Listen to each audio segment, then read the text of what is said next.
Le projet de loi, en fait, la proposition de loi qui est aujourd'hui soumise à votre appréciation a été particulièrement bien explicitée par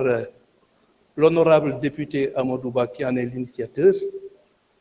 Et je crois que ces explications, en tout point de vue, me satisfont et je n'ai absolument, sur ce point, aucune observation à faire. Il est vrai que j'ai été interpellé en ma qualité de ministre de la Justice, garde des Sceaux, sur ce que d'aucuns ont eu à appeler la lenteur de la justice. Maanaam mbir yi dañoo yéex lu yéexul nu muy mel lu yéexul day gaaw wala mu bar comme ni ko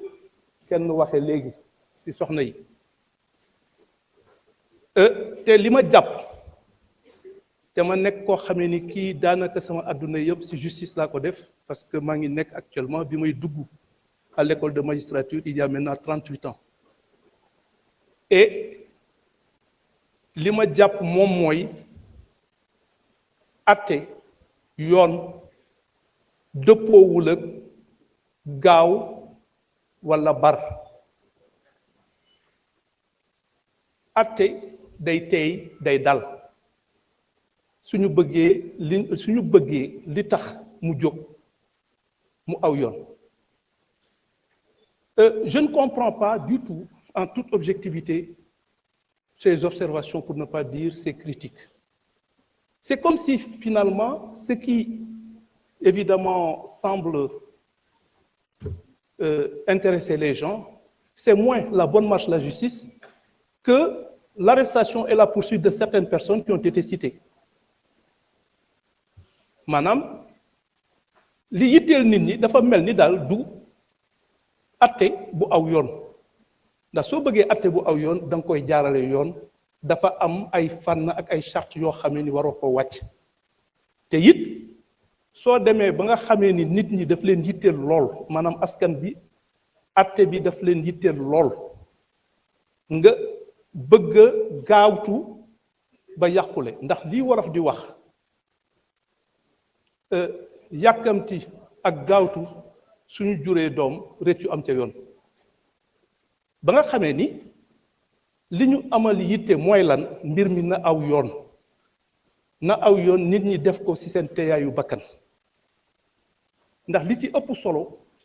moom mooy fa ñu jëm du dañoo yàkkamti jàpp diw walla topp diw walla lijjanti diw li ñu yitteel moom mooy yoon dox ni mu war a doxe mbir mi aw yoon te it suñu xoolaatee lii nit ñi di fàtte moom mooy daanaka liggéey bi mënuñu ko woon tàmbali donte tëraluñu le pôle judiciaire financier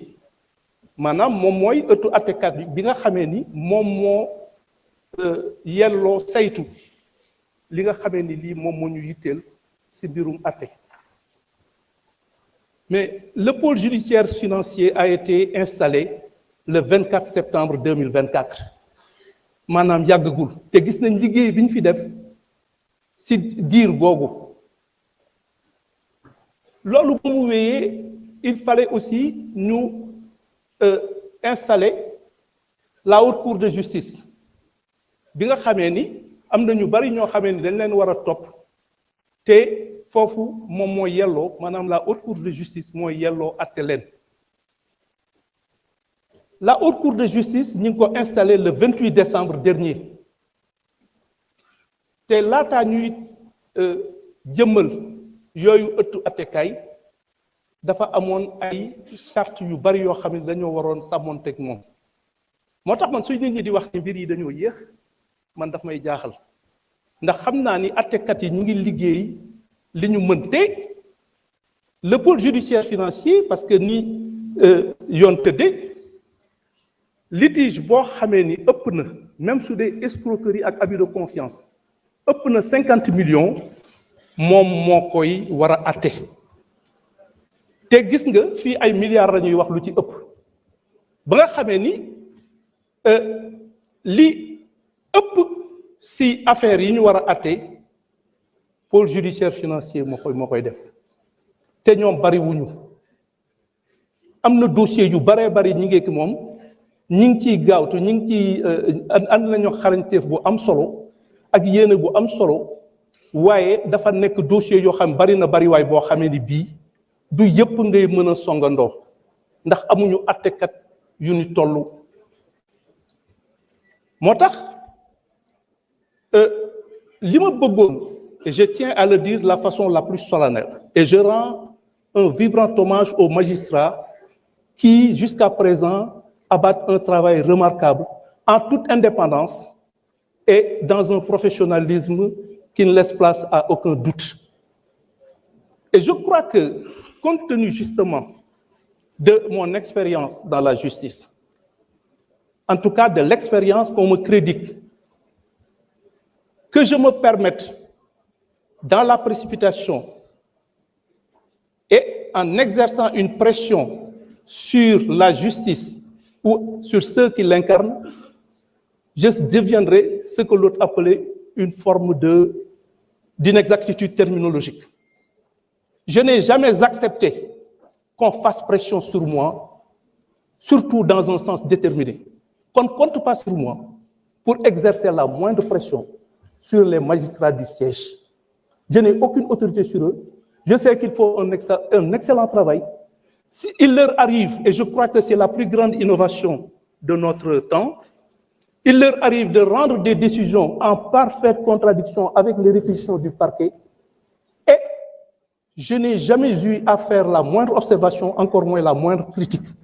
C'est de leur responsabilité, c'est de leur prérogative, et justement, le seul moyen qui s'offre à nous, je veux dire à mes services du parquet, c'est de faire usage des voies de recours qui leur sont reconnues par la loi. Et je suis extrêmement satisfait de la façon dont la justice est rendue, dont les magistrats s'acquittent de leurs obligations, de leurs prérogatives. Nous savons tous que la justice a changé. Il n'est plus dit qu'un opposant ou quelqu'un qui est en délicatesse avec le pouvoir, s'il a des problèmes, que ce soit qu'il soit entendu par la police, par un juge ou qu'il soit jugé, que les gens s'attendent fatalement à une condamnation. Il est arrivé qu'il y ait eu des décisions de relax. Il est arrivé effectivement qu'il y ait eu des décisions de classement sans suite que nous assumons en toute responsabilité. C'est vous dire donc que je remercie les honorables députés qui m'ont exprimé leur confiance. J'en suis particulièrement sensible et c'est un motif supplémentaire pour moi de faire en sorte que leur espoir, que leur confiance ne soit pas déçue. Am na ci yéen ñoo xamee ni ñii donte am na ñuy ŋàññi ni justice di doxe ñoom biral nañ seen kóolute si ni justice di doxe ak si ni ma ko téye loolu su fekkee ni góor nga doy na sas te sas nañ ñu mais li ma leen xamal moom mooy su yéexee itam te jàpp ma ni dafa yéex mbir mi dinañ ko doxale ni mu ware ñi nga xamee ni incha allah ñi nga xamee ni dañu war a. Merci beaucoup. Je vous remercie.